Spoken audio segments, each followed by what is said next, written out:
Pencil बनाने के लिए सबसे पहले पेंसिल की लीड तैयार की जाती है। इसके लिए एक कंटेनर में एक ग्रेफाइट और क्ले को मिलाकर इसका पेस्ट तैयार किया जाता है। फिर इस पेस्ट में से ये मशीन पेंसिल की लीड्स तैयार कर दी जाती है। इन लीड्स को यहाँ कुछ समय तक सूखने के लिए छोड़ दिया जाता है।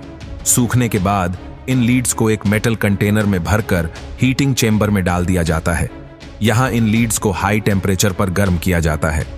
फिर इन लीड्स को हीटिंग चेंबर से निकालकर इन पर गर्म वैक्स डाल दिया जाता है। ये दोनों प्रोसेस पेंसिल लीड को स्ट्रोंग और स्मूथ बनाने के लिए की जाती है। इन सब के बाद शुरू होता है पेंसिल के लिए लकड़ी बनाने का काम।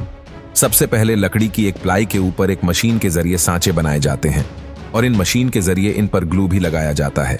ग्लू लगाने के बाद इन पर पेंसिल लीड रखी जाती है और फिर ऐसी ही एक लकड़ी की प्लाई इनके ऊपर और रख दी जाती है और फिर इन्हें सूखने के लिए छोड़ दिया जाता है। ग्लू के सूखने के बाद इन सांचों को एक शेपिंग मशीन से गुजारा जाता है, जहां ये मशीन इन सांचों में हेक्सागोनल राउंड और ट्रेन दल शेप में पेंसिल काटती जाती है।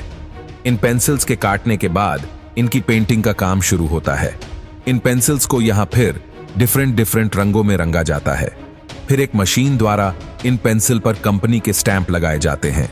अब फाइनली इन पेंसिल के पीछे वाले हिस्से को एक बार फिर से कलर में डुबाया जाता है। इस तरह से ये पेंसिल्स तैयार होती जाती है। फिर इन तैयार पेंसिल्स को अलग अलग बॉक्स में पैक करके मार्केट के लिए भेज दिया जाता है। Window glass making process. Window glass बनाने के लिए सबसे पहले रो ग्लास को बॉयलर में गर्म किया जाता है।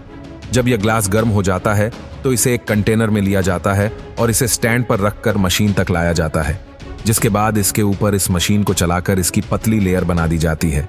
फिर इसे काटकर साइड में ठंडा होने के लिए रख दिया जाता है और जब ग्लास में कोई कलर या टेक्सचर देना होता है तो इसमें रो इंग्रेडिएंट्स मिलाए जाते हैं, जिसे एक वर्कर द्वारा अच्छी तरह से मिक्स किया जाता है और मिक्स करने के बाद इसे रोलिंग मशीन पर डाल दिया जाता है, जिसके बाद ही मशीन इस ग्लास की पतली लेयर बना देती है।